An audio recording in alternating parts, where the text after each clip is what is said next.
Welcome to the show, where you'll learn how to invest in mortgage notes, the savvy real estate investor's secret weapon to create cash flow without tenants and property acquisitions for pennies on the dollar. My name is Robert Haitha, founder of Fixed Notes, and my mission is to make note investing ethical, profitable, and accessible for you. In every episode, we're democratizing the industry to put these powerful Wall Street assets into the hands of Main Street investors like you. So without further ado, let's get into this show where you're in good hands with my AI clone. Let's go. This program is for informational purposes only and should be independently verified before taking action. Now enjoy the show. Today we're going to unpack one of the most important mindset shifts in real estate: be the bank versus be the landlord.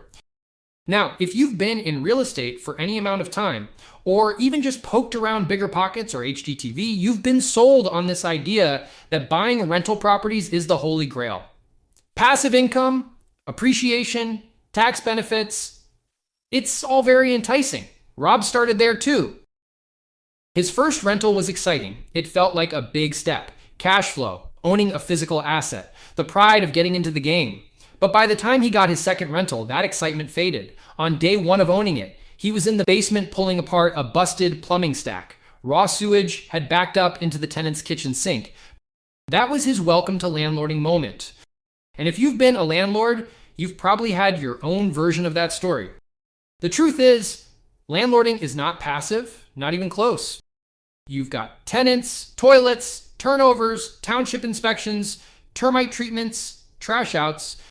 That's what I call the 5 T's. And if you're self-managing, that's your life now. Even if you hand it off to a property manager, you're still on the hook for decisions and capital expenses. Roof leaks, lawsuits, evictions, all of it. That's the cost of being a landlord. And the more properties you have, the more operational drag you're dealing with. So what's the alternative? Be the bank.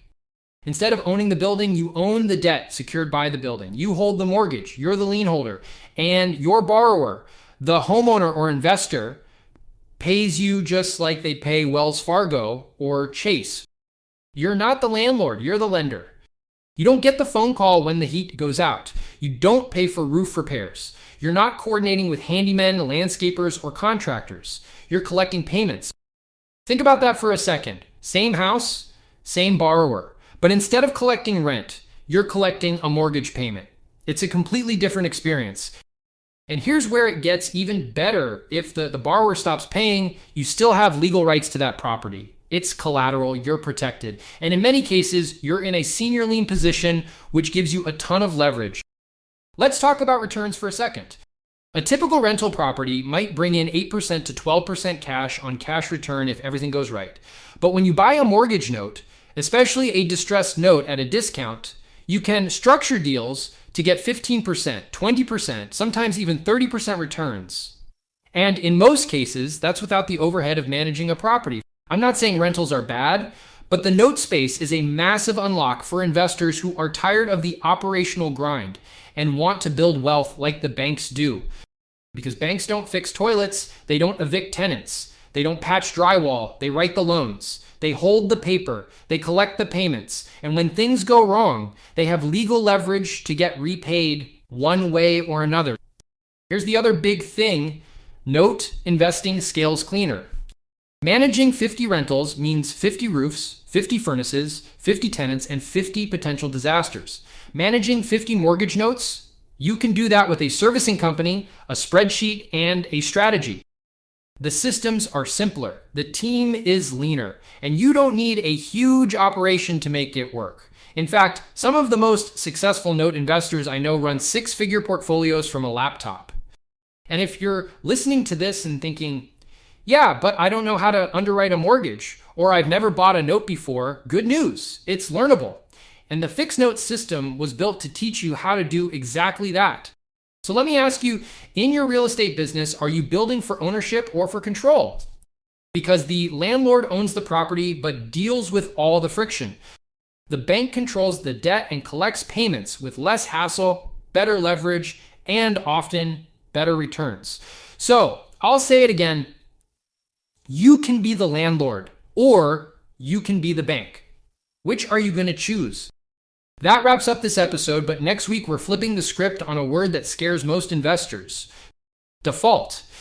Most people hear default and think disaster, missed payments, foreclosure, loss. But in the note space, default is an opportunity, and in episode 8, I'm going to show you why. We'll dig into how defaulted loans are often the starting point of massive upside for note investors, and how we can help borrowers build equity and create profit because of that distress. That's it for today. See you next time. Thanks for sticking around to the end, and thank you to my trusty robot and the Fixed Notes team for putting together another episode. If you want to learn more and hang out with the real, not AI version of me, join our free school community at school.com/fixnotes. That's SKOOL.com/FIXNOTES. In the meantime, we'll see you in the next episode.